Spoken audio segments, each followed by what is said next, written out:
Hello students, in this lecture number 10 we shall discuss some more numerical problems based on the concept that we have already discussed. In lecture number 9 also we discussed various numerical problems.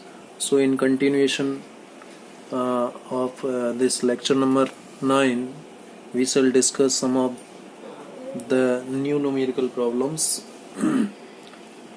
The next new numerical problem is question number 4.14 of NCERT exercise. What is there in this question? Two concentric circular coils X and Y of radii 16 cm and 10 cm respectively lie in the same vertical plane containing the north-south direction. Vertical plane जो कि north south direction में है उसमें ये दो coil है। तो north south direction पहले हम ड्रॉ कर लें। ये देखिए, ये होता है नॉर्थ और ये होता है साउथ और ये होता है ईस्ट और ये होता है वेस्ट, ये हम जानते हैं। तो दो कॉन्सेंट्रिक सर्कुलर कॉइल्स हैं एक्स एंड वाई जिनकी रेडियाई 16 सेंटीमीटर एंड 10 सेंटीमीटर है। Lie in the same vertical plane में है, यानी इस तरीके से हैं। Vertical plane containing the north south direction, ये नॉर्थ साउथ डायरेक्शन ऐसे रखी हुई है, यानी एक कॉइल तो ऐसे है, ठीक है। इसको मैं मान लेता हूँ ये कॉइल एक्स है, ये कॉइल एक्स है और दूसरी कॉइल भी यहीं पर है। कॉन्सेंट्रिक कॉइल्स हैं यानी इनके सेंटर सेम हैं। सेंटर क्या है? सेम है। कॉन्सेंट्रिक कॉइल्स, ये लीजिए दूसरी कॉइल इस तरीके से रखी हुई है, ठीक है। ये सेकंड कॉइल है, सेकंड कॉइल, ओके। ये सेंटर पॉइंट है। ये कॉइल नंबर वाई, ये कॉइल वाई और ये कॉइल एक्स है, ठीक है। कॉइल एक्स हैज 20 टर्न्स, यानी number of turns in coil X is 20। Radii भी लिख लो। Radii of coil X is 16 centimetre. Radii of coil Y is 10 centimetre, ठीक है। Number of turns in coil X is 20 और क्या दे रखा है? And carries A current 16 ampere. Current in coil X is 16 ampere. Coil Y has 25 turns. Coil Y has 25 turns and carries a current of 18 ampere. And carries a current of 18 ampere. Y में current कितना है? 18 ampere है, ठीक है। चलिए यहाँ तक ठीक है। यहाँ तक जो गिवन है वो हमने लिख लिया। भाई दो कॉइल हैं नॉर्थ साउथ डायरेक्शन के वर्टिकल प्लेन में, कॉन्सेंट्रिक कॉइल्स हैं। कॉइल एक्स का रेडियस 16 सेंटीमीटर है, कॉइल वाई का रेडियस 10 सेंटीमीटर है।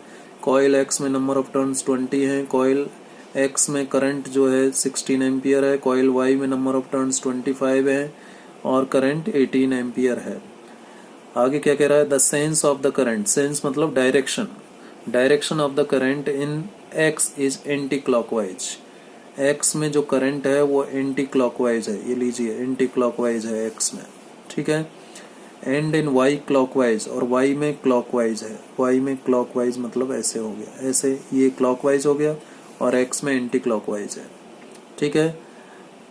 For an observer looking at the coils facing waste, यहाँ से कोई ऑब्जर्वर देख रहा है तो उसको एक्स कॉइल में करंट एंटी क्लॉकवाइज और वाई में क्लॉकवाइज करंट ऑब्जर्व होता है, ठीक है। वेस्ट की तरफ फेस है, वेस्ट की तरफ फेस है उसका। किस तरफ फेस है? वेस्ट की तरफ, ठीक है। For an observer looking at the coils facing west, facing west, west की तरफ फेस है, यानी वेस्ट की तरफ फेस होने का मतलब ऑब्जर्वर यहाँ पर है और इस तरफ देख रहा है। चलिए ठीक है, ठीक है, ये ऑब्जर्वर है। कौन है ये? ऑब्जर्वर है। Give the magnitude and direction of the net magnetic field due to the coils at their center, यानी इन कॉइल्स के कारण कॉइल एक्स के सेंटर पर, सेंटर ओ पर, और कॉइल वाई का सेंटर ओ पर मैग्नीट्यूड एंड डायरेक्शन क्या होगा किसका, नेट मैग्नेटिक फील्ड का। नेट मैग्नेटिक फील्ड का मैग्नीट्यूड और डायरेक्शन चाहिए। तो इसको दो तरीके से हम करेंगे। सबसे पहले फोर कॉइल एक्स सेंटर पर मैग्नेटिक फील्ड मुझे चाहिए, तो मैं सिंपली पहले मैग्नीट्यूड की बात कर रहा हूँ। तो म्यू 0 आई अपॉन 2r, ये तो सिंगल टर्न के कारण होता है, और यहाँ पर नंबर ऑफ टर्न्स की भी बात हो रही है, तो एन एक्स है नंबर ऑफ टर्न्स, और करंट आई एक्स है, और रेडियस स्मॉल आर या कैपिटल आर जो भी मानना चाहें, स्मॉल आर ही मान लेता हूँ, हम स्मॉल आर ले रहे हैं, ठीक है। Small r x is the radius of x coil and r y is the radius of coil y. तो ये एक्स, ठीक है। रखिए यहाँ पर नंबर ऑफ टर्न्स कितने हैं एक्स में 20, म्यू 0 का वैल्यू 4 पाई इंटू 10⁻⁻⁷, एक्स में करंट कितना 16, टू रेडियस कितना है 16 सेंटीमीटर, मतलब इतना -2 मीटर हो जाएगा या नहीं, ठीक है। इसको मैं सॉल्व कर लूँ तो कितना आ जाएगा, 16 से 16 कैंसिल हुआ, 2 से ये 4 कैंसिल हुआ, 2 2 जा 4, और ये -2 ऊपर जाएगा तो -5, यानी 40 इंटू 10⁻⁻⁵, 40 पाई भी तो है, ठीक है। 40 पाई 2 20 40 22 जा 40 और पाई 40 पाई इंटू 10⁻⁵, यहाँ फिर लिखूँ 4 पाई इंटू 10⁻⁴ टेस्ला। पाई को अभी रहने दो एज इट इज, पाई की वैल्यू रखने की जरूरत नहीं है अभी, ठीक है। ये वी एक्स आ गया, ये क्या आ गया, वी एक्स आ गया। अब वी एक्स जो आ गया, इसकी डायरेक्शन क्या होगी, इसकी जो डायरेक्शन होगी वो क्या होगी। अब एक्स में करंट किस तरफ है, एंटी क्लॉकवाइज है। एक्स में करंट कैसे है, एंटी क्लॉकवाइज। तो जब एंटी क्लॉकवाइज करंट है और वर्टिकली कॉइल रखी हुई है, एंटी क्लॉकवाइज है, तो एंटी क्लॉकवाइज का मतलब ऐसे आएगा, एंटी क्लॉकवाइज का मतलब ऐसे आएगा, ऐसे कॉइल करंट ऐसे फ्लो हो रहा है। भाई ये कॉइल है तो इसमें एंटी क्लॉकवाइज का मतलब ऐसे फ्लो हो रहा है, करंट ऐसे फ्लो हो रहा है, ये एक्स है, इसमें करंट ऐसे फ्लो हो रहा है। जब करंट ऐसे फ्लो होगा तो थंब किस तरफ जा रहा है बेटा, थंब किस तरफ जा रहा है, ईस्ट की तरफ जा रहा है। किस तरफ जा रहा है, ईस्ट की तरफ जा रहा है, यानी एक्स के कारण जो मैग्नेटिक फील्ड होगा वो इस तरफ होगा, टुवर्ड्स ईस्ट होगा। बी एक्स किस तरफ होगा, टुवर्ड्स ईस्ट। तो इसमें यहाँ पर डायरेक्शन हम लिख सकते हैं एक्स टुवर्ड्स ईस्ट, ठीक है। चलिए अब फोर कॉइल वाई की बात करता हूँ। कॉइल वाई के लिए फॉर्मूला, यहाँ भी नंबर ऑफ टर्न्स की बात हो रही है, तो एन एक्स की जगह एन वाई हो जाएगा, म्यू 0 आई वाई हो जाएगा अपॉन 2r वाई हो जाएगा नहीं। मैंने जनरल रिलेशन बी का म्यू 0 आई अपॉन 2r ये यूज किया है, इसको हमने लिख दिया इस तरीके से, नंबर ऑफ टर्न्स n से मल्टीप्लाई कर दिया, नंबर ऑफ टर्न्स हैं तो। अब एन वाई क्या है, N Y second Y coil में number of turns 25 into mu 0 का वैल्यू 4 पाई इंटू 10⁻⁷, ठीक है। और i y second Y coil में current 18 ampere, to r y का रेडियस 10 सेंटीमीटर, मतलब इतना मीटर में। अब ये 2 से ये 2 कैंसिल हो गया, ये -1 ऊपर जाएगा तो +1 -6 हो रहेगा, तो ये रहेगा -6, तो ये 18 और इंटू 25 कितना हो जाएगा, 18 5 जा 90 का 0, 18 2 जा 36 और 9 45 इंटू 10⁻⁻⁶, ये आएगा। और पाई और है बेटा, ये पाई भी आएगा, ठीक है।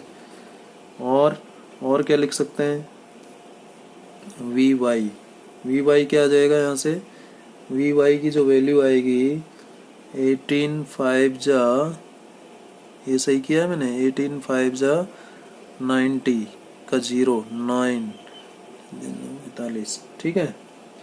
ये हो जाएगा 50 9, सॉरी ये 2 भी तो है बेटा, तो इंटू 2 भी रह गया ना, अभी तो ये 2 रह गया, ये 2 पाई रह गया, 2 से ये कैंसिल हुआ, 2 पाई आ गया, 18 इंटू 25 ये आ गया। ठीक है, तो अभी इस 2 को और मल्टीप्लाई करो तो 900 पाई इंटू 10⁻⁻6 ये आएगा ना। और इसको क्या लिख सकते हैं, 9 पाई 10⁻⁻4 टेस्ला, ये वी वाई आ जाएगा। ये मैग्नीट्यूड आ गया। अब वाई कॉइल के कारण मैग्नेटिक फील्ड, अब वाई कॉइल में जो मैग्नेटिक फील्ड है वो कैसे है, क्लॉकवाइज है, यानी ऐसे है। क्लॉकवाइज मतलब ऐसे है, तो क्लॉकवाइज जब मैग्नेटिक फील्ड है तो क्लॉकवाइज थंब किस तरफ जा रहा है, राइट हैंड का, देखिए थंब किस तरफ जा रहा है, क्लॉकवाइज मैग्नेटिक फील्ड है। क्लॉकवाइज मैग्नेटिक फील्ड है तो थंब किस तरफ जा रहा है, थंब जा रहा है आपका टूवर्ड्स वेस्ट। किस तरफ जा रहा है, टूवर्ड्स वेस्ट जा रहा है। ठीक है भाई, करंट जो है किस में, वाई में, क्लॉकवाइज है। करंट जो है वाई में क्लॉकवाइज है। सर्कुलर लूप के लिए राइट हैंड थंब रूल क्या कहता है, थंब करंट को बताता है, और सॉरी थंब मैग्नेटिक फील्ड को बताता है और फिंगर्स करंट को बताती है। तो वाई में जो करंट है वो क्लॉकवाइज है, तो क्लॉकवाइज करंट जा रहा है, ऐसे ऐसे जा रहा है करंट। ठीक है, वाई में करंट ऐसे जा रहा है, क्लॉकवाइज जा रहा है, तो क्लॉकवाइज जब घुमाएंगे हम फिंगर्स को तो थंब कहाँ जा रहा है, वेस्ट की तरफ जा रहा है, यानी बी वाई का वैल्यू इस तरफ हो जाएगा, डायरेक्शन। तो वी वाई किस तरफ डायरेक्टेड हुआ, टूवर्ड्स वेस्ट। तो एक ईस्ट में डायरेक्टेड है और एक वेस्ट में, तो जो रिजल्टेंट होगा, रिजल्टेंट देयरफॉर रिजल्टेंट और टोटल या फिर कहें नेट मैग्नेटिक फील्ड क्या होगा, बी मान लेते हैं नेट मैग्नेटिक फील्ड को। तो नेट मैग्नेटिक फील्ड बी बराबर क्या होगा, वी एक्स, ठीक है, वी एक्स और वी वाई दोनों एक दूसरे के अपोजिट है, तो वी वाई दोनों एक दूसरे के अपोजिट हैं, तो ये लीजिए मैंने ऐसे लिख दिया।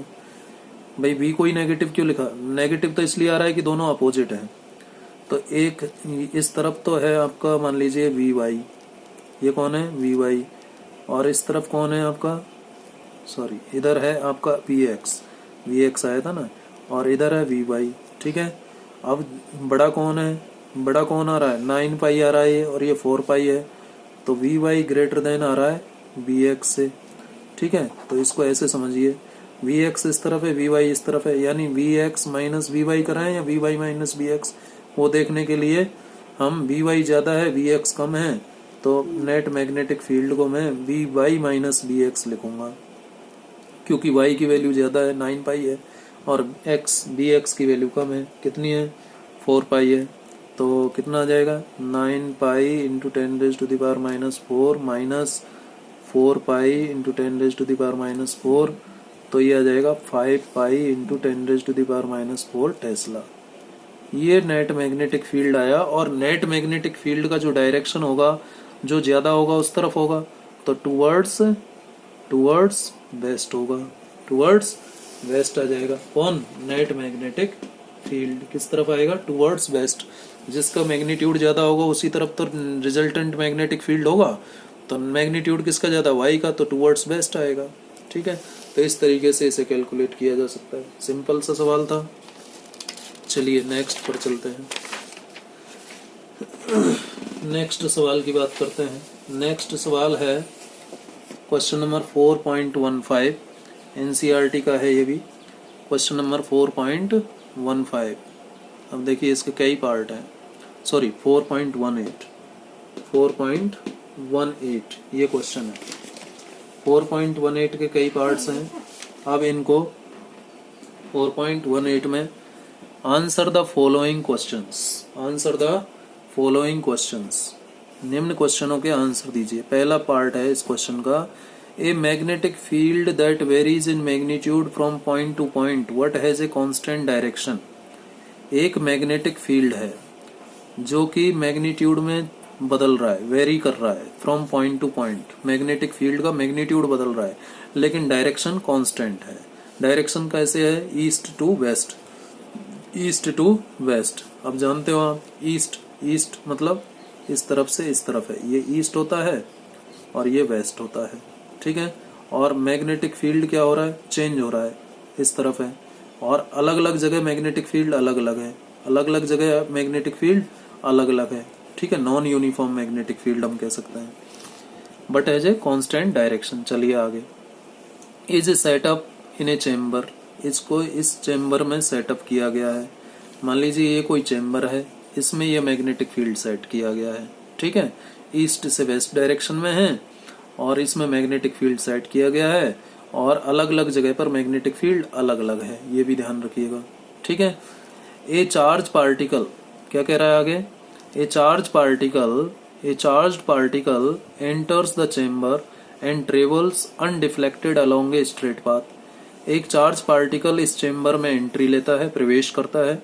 ए charge particle enters the chamber, इस चेम्बर में एंट्री करता है और कैसे ट्रेवल करता है, अनडिफ्लेक्टेड, बिना किसी डिफ्लेक्शन के ट्रेवल करता है। कैसे पाथ में, स्ट्रेट पाथ में, विद ए कांस्टेंट स्पीड के साथ।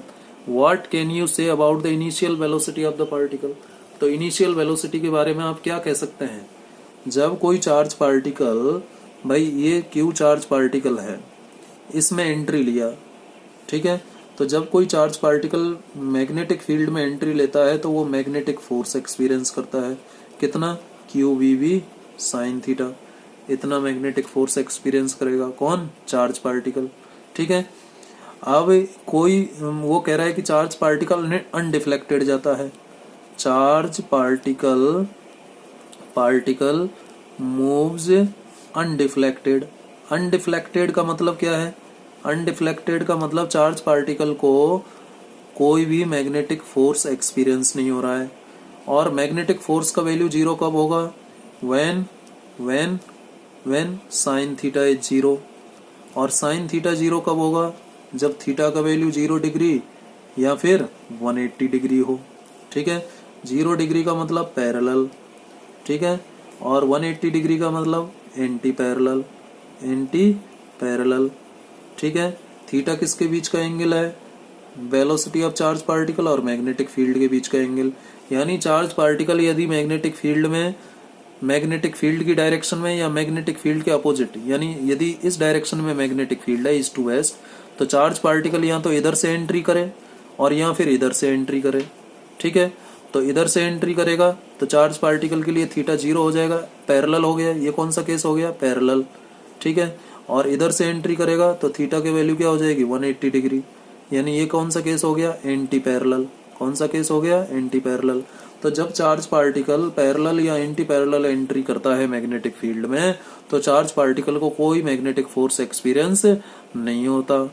तो हम इनिशियल वेलोसिटी के बारे में क्या कह सकते हैं कि it means initial velocity is parallel, या तो पैरेलल है, ठीक है, और एंटी पैरेलल और क्या है, एंटी पैरेलल और एंटी पैरेलल, ठीक है, किसके, टू द मैग्नेटिक फील्ड के, या तो पैरेलल है या फिर एंटी पैरेलल है, यही तो बात है। चलिए ठीक है, ये पहले पार्ट का आंसर हो गया। तो इनिशियल वेलोसिटी या तो पैरेलल होगी या एंटी पैरेलल होगी, तभी तो मैग्नेटिक फोर्स एक्सपीरियंस नहीं होगा। और जब मैग्नेटिक फोर्स एक्सपीरियंस नहीं होगा तो चार्ज पार्टिकल कैसे चलेगा, अनडिफ्लेक्टेड चलेगा, ठीक है। चलिए पार्ट बी की बात करते हैं। A charge particle, part b में क्या कह रहा है, a charge particle enters an environment of a strong and non uniform magnetic field. एक चार्ज पार्टिकल है जो कि एंटर करता है, प्रवेश करता है एक ऐसे एनवायरमेंट में जहां पर स्ट्रॉन्ग मैग्नेटिक फील्ड है, लेकिन वो मैग्नेटिक फील्ड कैसा है, नॉन यूनिफॉर्म है, varying from point to point both in magnitude and direction. अब पहले वाले केस में डायरेक्शन कांस्टेंट था, पार्ट ए में मैग्नीट्यूड बदल रहा था, लेकिन यहाँ पर मैग्नीट्यूड और डायरेक्शन दोनों बदल रहे हैं मैग्नेटिक फील्ड के। तो ऐसी जगह पर चार्ज पार्टिकल एंट्री करता है और and comes out of it following A complicated trajectory, और उससे बाहर आ जाता है क्या फॉलो करते हुए, एक कॉम्प्लिकेटेड पाथ फॉलो करते हुए। कभी स्ट्रेट चल जा रहा होगा, कभी सर्कुलर जा रहा होगा, कभी क्या नाम से हेलिकल पाथ में जा रहा होगा। तो कॉम्प्लिकेटेड इन सभी पाथ का मिक्सिंग, कुछ पाथ ये कॉम्प्लिकेटेड ट्रेजेक्ट्री फॉलो करते हुए बाहर आ जाता है charge particle. Would its final speed equal to the initial speed if it suffered no collision with the environment. यदि चार्ज पार्टिकल एनवायरमेंट के साथ कोई कॉलिजन नहीं करता है, कोई कॉलिजन नहीं करता है, तो क्या उसका फाइनल स्पीड और इनिशियल स्पीड बराबर होगा, ये क्वेश्चन है। तो क्वेश्चन जो कह रहा है वो क्या कह रहा है, दोबारा से समझिए क्वेश्चन क्या कह रहा है। पार्ट बी में, पार्ट बी भाई ये कह रहा है कि ये एक कोई रीजन है, क्षेत्र है, चैम्बर है, ठीक है। यहाँ पर मैग्नेटिक फील्ड मौजूद है। अब मैग्नेटिक फील्ड का डायरेक्शन भी बदल रहा है, डायरेक्शन चेंज हो रहा है, डायरेक्शन चेंज है और मैग्नीट्यूड भी चेंज हो रहा है। पॉइंट टू पॉइंट मैग्नीट्यूड भी चेंज हो रहा है और डायरेक्शन भी चेंज हो रहा है। ऐसे क्षेत्र में जहां पर मैग्नेटिक फील्ड स्ट्रांग तो है लेकिन उसका डायरेक्शन और मैग्नीट्यूड दोनों बदल रहा है, ऐसे क्षेत्र में कोई चार्ज पार्टिकल एंट्री लेता है। तो चार्ज पार्टिकल क्या फॉलो करेगा, एक कॉम्प्लिकेटेड ट्रेजेक्ट्री, भाई mixing of helical path, straight path, circular path, ये कॉम्प्लिकेटेड ट्रेजेक्ट्री फॉलो करेगा। कभी स्ट्रेट में जा सकता है, कभी सर्कुलर पाथ में जा सकता है, क्योंकि मैग्नीट्यूड और डायरेक्शन दोनों बदल रहे हैं। तो कॉम्प्लिकेटेड ट्रेजेक्ट्री फॉलो करते हुए चार्ज पार्टिकल इसमें एंट्री करता है किसी इनिशियल वेलोसिटी के साथ। तो और फिर चार्ज पार्टिकल इससे बाहर आ जाता है, किस स्पीड के साथ, फाइनल स्पीड के साथ। कह रहा है कि क्या इनिशियल स्पीड बराबर फाइनल स्पीड होगा, इनिशियल स्पीड बराबर फाइनल स्पीड होगा जब ये चार्ज पार्टिकल एनवायरनमेंट के साथ कोई कॉलिजन सफर नहीं करता है। तो आंसर क्या होगा, yes initial speed would be equal to final speed, ये होगा। क्यों होगा ऐसा, ये आंसर क्यों आएगा, क्योंकि चार्ज पार्टिकल जो है कोई कॉलिजन सफर नहीं कर रहा है, कोई collision as charge particle does not suffer any kind of collision with environment। नंबर 1, एनवायरमेंट के साथ कोई कॉलिजन सफर नहीं कर रहा है। And charge particle charge particle का क्या, जो magnetic force charge particle experience करता है, and the magnetic force FM, ठीक है, experienced by charge particle is always perpendicular। किसके परपेंडिकुलर होता है, is always perpendicular to magnetic field, that is magnetic force और मैग्नेटिक फील्ड एक दूसरे के परपेंडिकुलर होते हैं। चार्ज पार्टिकल जो फोर्स एक्सपीरियंस करता है किसी मैग्नेटिक फील्ड में, वो हमेशा मैग्नेटिक फील्ड के परपेंडिकुलर डायरेक्शन में एक्सपीरियंस करता है, ठीक है।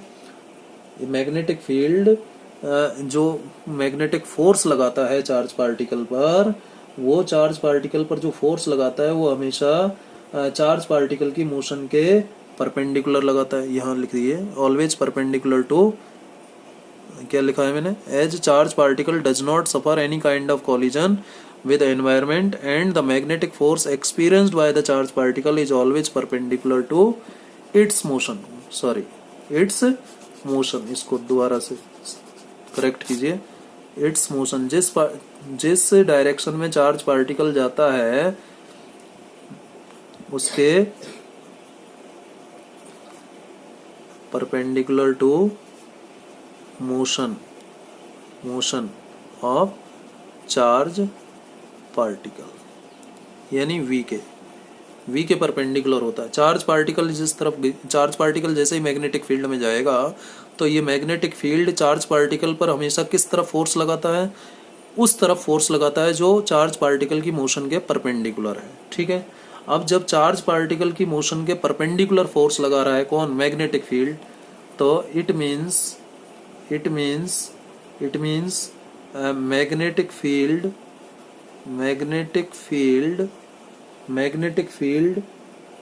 does not do any work, does not do any work, ठीक है, on charge particle। तो charge particle does not do any work on it, ठीक है, चार्ज पार्टिकल पर कोई वर्क नहीं करता है। जब वर्क नहीं करेगा तो स्पीड तो वही रहने वाला है। Therefore initial speed is equal to final speed. जब वर्क हो ही नहीं रहा है तो स्पीड कैसे बदलेगा, स्पीड तो बदलेगा ही नहीं। दोबारा से समझिए, ये एक क्षेत्र है जहां पर चार्ज पार्टिकल का मैग्नेटिक फील्ड का मैग्नीट्यूड और डायरेक्शन दोनों बदल रहा है।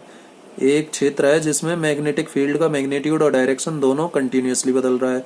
ऐसे क्षेत्र में एक चार्ज पार्टिकल एंट्री लेता है, किस स्पीड के साथ, इनिशियल स्पीड के साथ, और चार्ज पार्टिकल उससे बाहर आ जाता है फाइनल स्पीड के साथ। तो क्या इनिशियल स्पीड बराबर फाइनल स्पीड होगा? हाँ जी होगा। क्यों होगा? क्योंकि चार्ज पार्टिकल ना तो कोई कॉलिजन सफर कर रहा है एनवायरमेंट के साथ, नंबर 1, ये तो क्वेश्चन में ही गिवन है। नंबर 2, जब चार्ज पार्टिकल मैग्नेटिक फील्ड में जाता है तो मैग्नेटिक फील्ड जो चार्ज पार्टिकल पर फोर्स लगाता है वो फोर्स हमेशा चार्ज पार्टिकल की मोशन के परपेंडिकुलर लगता है। क्यों लगता है? देखिए Fm is equal to q v cross b होता है, तो हमेशा v के परपेंडिकुलर होगा कौन? Magnetic force.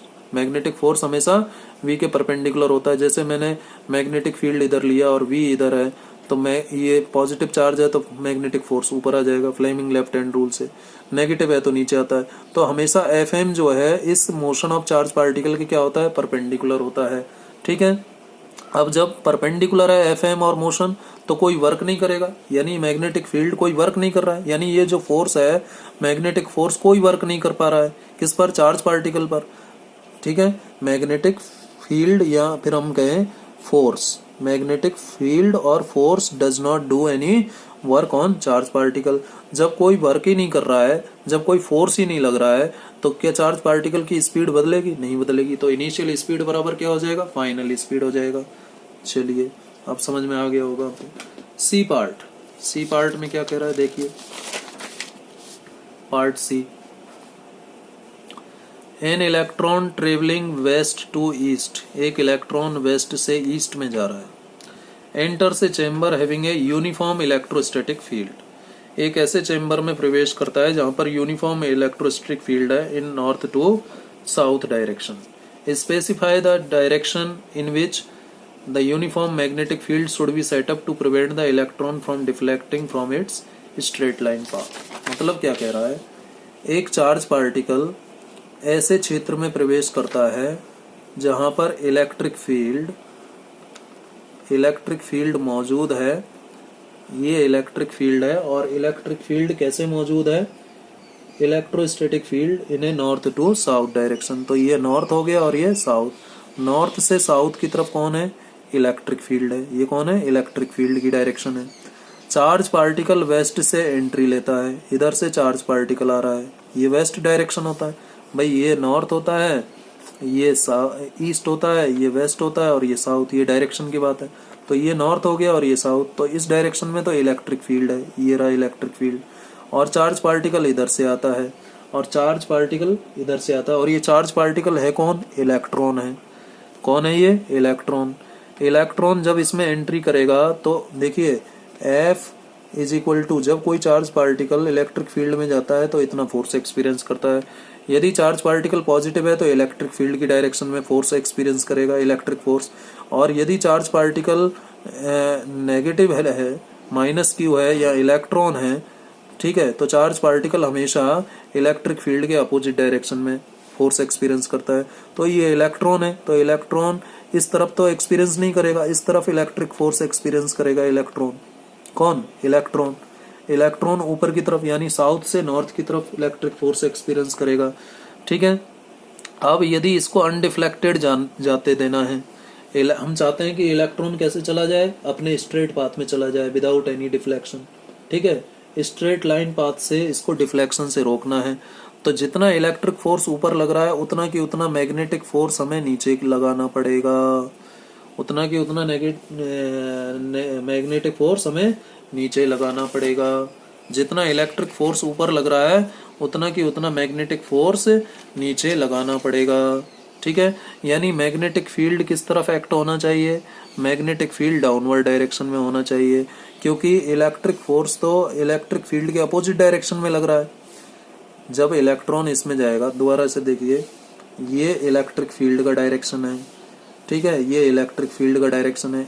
एक चार्ज पार्टिकल यानी इलेक्ट्रॉन इधर से आया, वेस्ट से इलेक्ट्रॉन आया, तो ये इस तरफ इलेक्ट्रिक फोर्स एक्सपीरियंस करेगा। अब आपको इसको सीधे पाथ पर ले जाना है, तो जो मैग्नेटिक फोर्स है वो डाउनवर्ड डायरेक्शन में लगेगा, क्योंकि तभी एफ एम बराबर एफ ही होगा, तभी एफ एम बराबर क्या होगा, एफ ही होगा। और जब एफ एम बराबर एफ ही होगा तो चार्ज पार्टिकल अपने स्ट्रेट पाथ में जाएगा अनडिफ्लेक्टेड।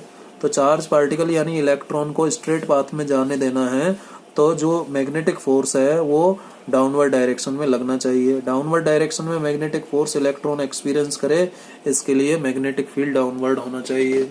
ठीक है, ये बात हो गई पार्ट सी की। चलिए, ये अच्छा एक कॉन्सेप्ट था। नेक्स्ट क्वेश्चन पर चलते हैं। क्वेश्चन नंबर 4.19 क्या है इसमें, an electron emitted by A heated cathode. एक हीटेड कैथोड है, गर्म कैथोड, एक मेटल सरफेस होती है कैथोड, आप जानते हैं। एक गर्म सरफेस से, मेटेलिक सरफेस से कौन निकल रहा है, इलेक्ट्रॉन निकल रहा है, एमिट हो रहा है, निकल रहा है। And accelerated through a potential difference of 2 kilovolt. और किस पोटेंशियल डिफरेंस से एक्सिलरेट हो गया, 2 किलोवोल्ट से। एंटर से region with uniform magnetic field of 0.15 tesla. और यूनिफॉर्म मैग्नेटिक फील्ड में एंटर करता है जिसकी वैल्यू 0.15 टेस्ला है।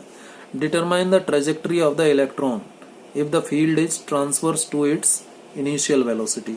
तो पहला, जब इलेक्ट्रॉन ये मैग्नेटिक फील्ड में एंट्री लेता है, मान लीजिए मैग्नेटिक फील्ड, मान लीजिए ऐसा यूनिफॉर्म मैग्नेटिक फील्ड है, ये यूनिफॉर्म मैग्नेटिक फील्ड है, ठीक है, ये यूनिफॉर्म मैग्नेटिक फील्ड है।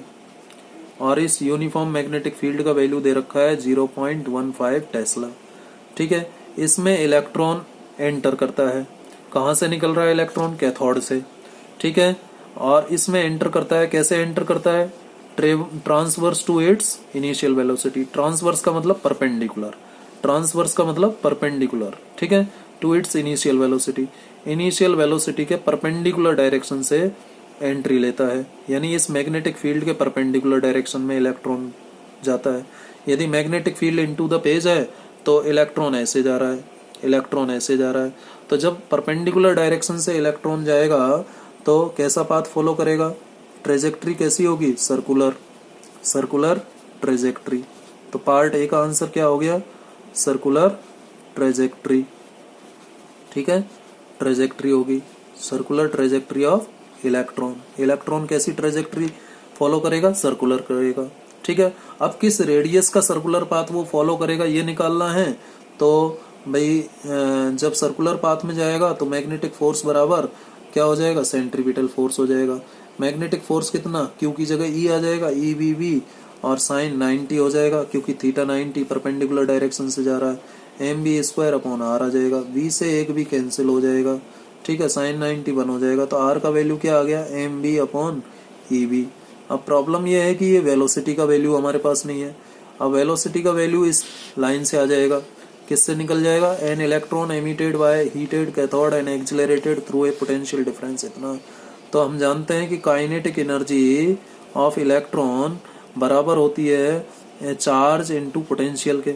ये पोटेंशियल है बेटा, ये क्या है, ये काइनेटिक एनर्जी ऑफ इलेक्ट्रॉन हो गया, वेलोसिटी हो गया वी। ठीक है, ये वी क्या हो गया, वेलोसिटी हो गया, और ये बी क्या हो गया, कैपिटल पोटेंशियल हो गया। ठीक है, तो ये पोटेंशियल हो गया और ये वेलोसिटी हो गया। तो अब यहाँ से v क्या आ जाएगा भाई, v निकाल लीजिए आप, v आ जाएगा आपका 2ev upon M under root. ठीक है, 2ev अपॉन एम। अब यहाँ पर e की वैल्यू रखें 1.6 इंटू 10⁻⁻19। पोटेंशियल v की वैल्यू रखो, यहाँ पर v की वैल्यू कितनी दे रखी है, 2 किलोवोल्ट। 2 किलोवोल्ट मतलब 2 इंटू 10⁻3। तो रखें 2 इंटू 1.6 इंटू 10⁻⁻19, ये तो ई की वैल्यू हो गई, और बी की वैल्यू है 2 किलो वोल्ट, ये 10⁻³ और एम कितना है 9.1 इंटू 10⁻⁻31। तो इसको सॉल्व करेंगे तो वी की जो वैल्यू आएगी 2.65 इंटू 10⁻7 मीटर पर सेकेंड, ये वी की वैल्यू आ जाएगी। वी की ये वैल्यू यहाँ रखोगे आप, वी की ये वैल्यू यहाँ रखोगे भाई, एम का वैल्यू तो 9.1 इंटू 10⁻⁻31 और वी की वैल्यू कितनी आई 2.65 इंटू 10⁻+7, ठीक है, और चार्ज का वैल्यू 1.6 इंटू 10⁻⁻19 और बी मैग्नेटिक फील्ड का वैल्यू कितना है 0.15। जब इसे आप सॉल्व करोगे तो 1 मिलीमीटर ये ट्रेजेक्ट्री आ जाएगी, इस रेडियस का सर्कुलर पाथ ये इलेक्ट्रॉन फॉलो करेगा। भाई सर्कुलर तो इसलिए क्योंकि परपेंडिकुलर डायरेक्शन से जा रहा है, और किस रेडियस का फॉलो करेगा 1 मिलीमीटर रेडियस का, ठीक है। इसका सेकंड पार्ट क्या कह रहा है, यदि इलेक्ट्रॉन इस मैग्नेटिक फील्ड में 30 डिग्री एंगल बनाते हुए एंटर करे इनिशियल वेलोसिटी के साथ, इनिशियल वेलोसिटी के साथ 30 डिग्री एंगल बनाते हुए, यदि 30 डिग्री एंगल बनाएगा कौन इलेक्ट्रॉन, तो 30 डिग्री एंगल जब बनाएगा इलेक्ट्रॉन तो कैसे जाएगा, देखिए 30 डिग्री एंगल बनाने पर इलेक्ट्रॉन का क्या होगा, 30 डिग्री एंगल जब बनाएगा ये आपका मैग्नेटिक फील्ड, ठीक है, ये मैग्नेटिक फील्ड है, ये मैग्नेटिक फील्ड, तो मान लीजिए सॉरी ऐसे मत लो आप, मैग्नेटिक फील्ड को थोड़ा वैसे ले लो 2D में लिख जाए आपको। मान लीजिए ये मैग्नेटिक फील्ड है, ये कौन है मैग्नेटिक फील्ड है, ठीक है, और इलेक्ट्रॉन इनिशियल वेलोसिटी के साथ, ठीक है, ये इनिशियल वेलोसिटी है, ठीक है, और ये मैग्नेटिक फील्ड है, कितना एंगल बनाते हुए जा रहा है 30 डिग्री के साथ, 30 डिग्री। तो ये वेलोसिटी दो कंपोनेंट में डिवाइड होगी, एक तो हॉरिजॉन्टल कंपोनेंट होगा, हॉरिजॉन्टल ये हो जाएगा, और ये परपेंडिकुलर कंपोनेंट होगा, ये v sin थीटा होगा परपेंडिकुलर और ये v cos थीटा होगा, ठीक है। तो v हॉरिजॉन्टल जो होगा वेलोसिटी v cos थीटा होगा, v cos 30 हो जाएगा।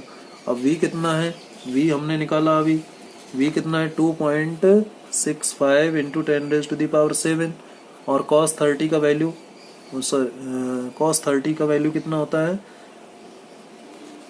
cos 30 का वैल्यू आप 1/√2 यानी आप लिखोगे लगभग इतना 0.866, ये cos 30 का वैल्यू होता है, ठीक है 866। इसको जब आप सॉल्व करोगे तो हॉरिजॉन्टल वेलोसिटी जो आएगी 2.3 इंटू 10⁻⁷ मीटर पर सेकेंड। इसी हॉरिजॉन्टल स्पीड को ही तो हम पैरेलल वेलोसिटी कहते हैं, ठीक है, ये पैरेलल टू मैग्नेटिक फील्ड। लेकिन परपेंडिकुलर निकालूं तो v sin 30 आएगा, अब v 2.65 इंटू 10⁻⁷ और sin 30 1/2, तो ये कितना आ जाएगा, ये आ जाएगा लगभग 1.33 इंटू 10⁻⁷ मीटर पर सेकेंड। ये v परपेंडिकुलर आ जाएगा, ये v परपेंडिकुलर निकाल लिया, और ये आपका आ गया हॉरिजॉन्टल या पैरेलल कंपोनेंट वेलोसिटी का। तो किस रेडियस का सर्कुलर पाथ, भाई जब 30 डिग्री एंगल बनाते हुए जाएगा चार्ज पार्टिकल तो कैसा पाथ फॉलो करेगा, हेलिकल पाथ फॉलो करेगा। कैसा पाथ फॉलो करेगा, पाथ तो हो जाएगा आपका हेलिकल, पाथ कैसा हो जाएगा हेलिकल इस केस में, क्योंकि 0 डिग्री 180 डिग्री और 90 डिग्री के अलावा कोई और एंगल बनाते हुए चार्ज पार्टिकल जब मैग्नेटिक फील्ड में एंट्री लेता है तो वो कौन सा पाथ फॉलो करता है, हेलिकल। तो answer path, nature of path तो हेलिकल हो जाएगा, लेकिन किस रेडियस का फॉलो करेगा, तो एम वी परपेंडिकुलर आता है, ध्यान रखना इस पे, ठीक है, और ई इंटू वी आते हैं। मास दे रखा है आपको, कितना मास है आपका 9.1 इंटू 10⁻⁻31 और ये कितना है वी परपेंडिकुलर, ये आया 1.33 इंटू 10⁻⁷ अपॉन ई कितना है 1.6 इंटू 10⁻⁻19, बी कितना है 0.15। जब इसको सॉल्व करेंगे तो लगभग आएगा 0.50 मिलीमीटर, ठीक है। तो कम रेडियस का पाथ फॉलो कर रहा है अभी 0.50, पहले 1 मिलीमीटर रेडियस का पाथ फॉलो कर रहा था, कब, जब परपेंडिकुलर डायरेक्शन से जा रहा था, ठीक है। तो इस तरीके से ये सर्कुलर ट्रेजेक्ट्री भी हम निकाल सकते हैं। तो ये क्वेश्चन भी हो जाएगा इजीली। चलिए नेक्स्ट क्वेश्चन और देख लेते हैं, अभी हमारे पास समय है।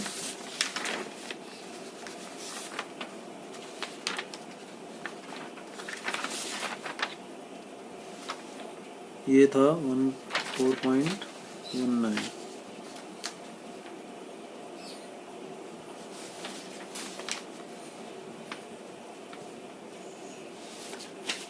चलिए नेक्स्ट क्वेश्चन देख लेते हैं। नेक्स्ट क्वेश्चन ये है मेरा, चलो इसको पहले लेते हैं। बहुत कॉन्सेप्चुअल क्वेश्चन है, अच्छा क्वेश्चन है। A neutron, a proton and an electron and alpha particle, ये 4 पार्टिकल है। कौन कौन? Neutron, proton, electron, alpha particle.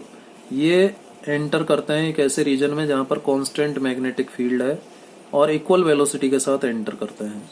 The magnetic field is along inward normal to the plane of the paper, यानी अंदर की तरफ है। ये देखिए क्रॉस से मैग्नेटिक फील्ड रिप्रेजेंट किया है, यानी इनटू द पेज है। और ये 4 पार्टिकल है, हमें पता नहीं है कौन न्यूट्रॉन है, कौन प्रोटॉन है, कौन इलेक्ट्रॉन है और कौन अल्फा पार्टिकल है। ठीक है, हमें पहले पता करना है कि इनमें से ABCD में से कौन सा पाथ जो है इलेक्ट्रॉन का होगा, कौन सा प्रोटॉन का होगा, कौन सा अल्फा का होगा और कौन सा न्यूट्रॉन का होगा। ठीक है, मैग्नेटिक फील्ड का डायरेक्शन पता है।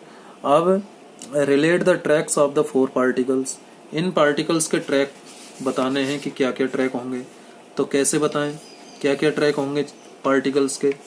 तो पार्टिकल्स के ट्रैक बताने के लिए नंबर 1 देखिए, जो पाथ स्ट्रेट है, जो पाथ स्ट्रेट है, जो पाथ स्ट्रेट है बेटा, यदि मैं इसके सॉल्यूशन की बात करूं तो देखिए जो पाथ स्ट्रेट है, इसका मतलब ये ऐसा चार्ज पार्टिकल का पाथ है जो अनडिफ्लेक्टेड जा रहा है, यानी जिस पर मैग्नेटिक फील्ड का कोई प्रभाव नहीं पड़ रहा है। ठीक है, अब इसका मतलब ये कौन सा पार्टिकल हो सकता है, कौन है जिसका चार्ज 0 होता है? भाई मैग्नेटिक फोर्स बराबर होता है QV क्रॉस B। ठीक है, तो QVB sine theta, sine theta ये आता है। ठीक है, QVB साइन थीटा। तो जो Q 0 होगा तो मैग्नेटिक फोर्स 0 हो जाएगा, यानी जो C है वो C किसका है? न्यूट्रॉन का है, क्योंकि न्यूट्रॉन का चार्ज 0 होता है। तो C पाथ किसका हो गया? न्यूट्रॉन का, अनडिफ्लेक्टेड जा रहा है। अब देखें कि अब बच गए A, B और D। अब इनमें से कौन इलेक्ट्रॉन का है और कौन प्रोटॉन का है और कौन न्यूट्रॉन का है, ये पता कर लें। तो फ्लेमिंग लेफ्ट हैंड रूल लगा लें। मैग्नेटिक फील्ड तो नीचे की तरफ है, तो first finger into the page. और मान लीजिए ये इलेक्ट्रॉन में लेता हूँ, ये D मान लीजिए इलेक्ट्रॉन का है, तो इलेक्ट्रॉन इस तरफ जाता है तो करंट इस तरफ जाएगा, यानी फिंगर इस तरफ आ जाएगी। ठीक है, तो थंब मेरा किस तरफ आएगा? थंब मेरा देखिए, दोबारा से देखिए, यदि magnetic field into the page है, मैग्नेटिक फील्ड है आपका इनटू द पेज। ठीक है, और मूवमेंट किस तरफ है चार्ज पार्टिकल का? इस तरफ है। मूवमेंट किस तरफ है? मूवमेंट ये आपको बताए, ये मैग्नेटिक फील्ड को बताएगा, ये करंट को बताएगा, ये करंट को बताएगा और ये किसको बताएगा? मैग्नेटिक फोर्स को बताएगा। ठीक है, तो देखिए नीचे से आ रहा है चार्ज पार्टिकल, नीचे से आ रहा है चार्ज पार्टिकल, नीचे से आ रहा है कौन? इलेक्ट्रॉन आ रहा है। मान लीजिए इलेक्ट्रॉन नीचे से आ रहा है, तो जो फिंगर है वो नीचे की तरफ होगी, क्योंकि करंट डाउनवर्ड जाएगा और इलेक्ट्रॉन अपवर्ड आ रहा है। तो थंब किस तरफ जा रहा है? Towards left. तो ये D कौन होना चाहिए? इलेक्ट्रॉन होना चाहिए। D कौन होना चाहिए? इलेक्ट्रॉन होना चाहिए। D कौन होना चाहिए? इलेक्ट्रॉन होना चाहिए। ठीक है, तो D किसका पाथ होना चाहिए? इलेक्ट्रॉन का पाथ होना चाहिए। D इलेक्ट्रॉन का पाथ होना चाहिए। D किसका पाथ होना चाहिए? इलेक्ट्रॉन का पाथ होना चाहिए। क्लियर? D ट्रैक किसका होना चाहिए? इलेक्ट्रॉन का होना चाहिए। क्यों? फ्लेमिंग लेफ्ट हैंड रूल से नेगेटिवली चार्ज पार्टिकल जो है वो राइट की तरफ डिफ्लेक्ट होगा। समझ में आ गया? ये है, देखिए ये magnetic field into the page, और इलेक्ट्रॉन नीचे से आ रहा है, नीचे से आ रहा है, इलेक्ट्रॉन ऐसे जा रहा है, तो करंट कैसे होगा? ऐसे होगा, डाउनवर्ड डायरेक्शन में होगा। इलेक्ट्रॉन अपवर्ड जा रहे हैं, ये सभी चार्ज पार्टिकल अपवर्ड जा रहे हैं, तो हमें पता नहीं है कि कौन सा चार्ज पार्टिकल इलेक्ट्रॉन है। तो मैं मान लेता हूँ 1 मिनट के लिए कि करंट नीचे है, करंट नीचे है, इलेक्ट्रॉन के लिए तो करंट नीचे होगा, तो करंट नीचे ले लिया और magnetic field into the page, तो ये थंब किस तरफ जा रहा है, टूवर्ड्स लेफ्ट जा रहा है, सॉरी टूवर्ड्स राइट जा रहा है, तो यानी इस तरफ किसका पाथ है, डी है, तो डी ट्रैक किसका हो गया, डी ट्रैक किसका हो गया, इलेक्ट्रॉन का हो गया। Using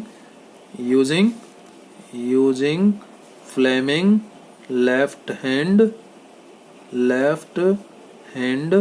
rule, Fleming left hand rule से आ गया ये तो, ठीक है। अब ए और बी बचे। अब ए और बी मतलब या तो अल्फा होगा या फिर क्या होगा, प्रोटॉन होगा, अल्फा होगा या फिर प्रोटॉन होगा।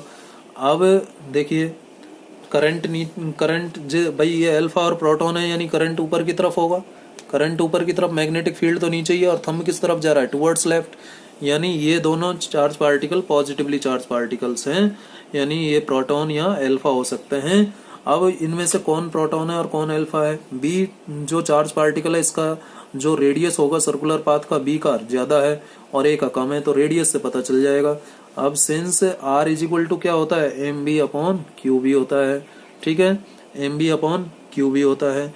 अब यहाँ पर वेलोसिटी तो सबकी सेम दे रखी है, मैग्नेटिक फील्ड भी सेम है, तो आर किस पर डिपेंड करेगा, एम अपॉन क्यू पर डिपेंड करेगा। अब मास जो अल्फा पार्टिकल का होता है वो प्रोटॉन के मास का 4 टाइम्स होता है, ठीक है, ये ध्यान रखना एक तो।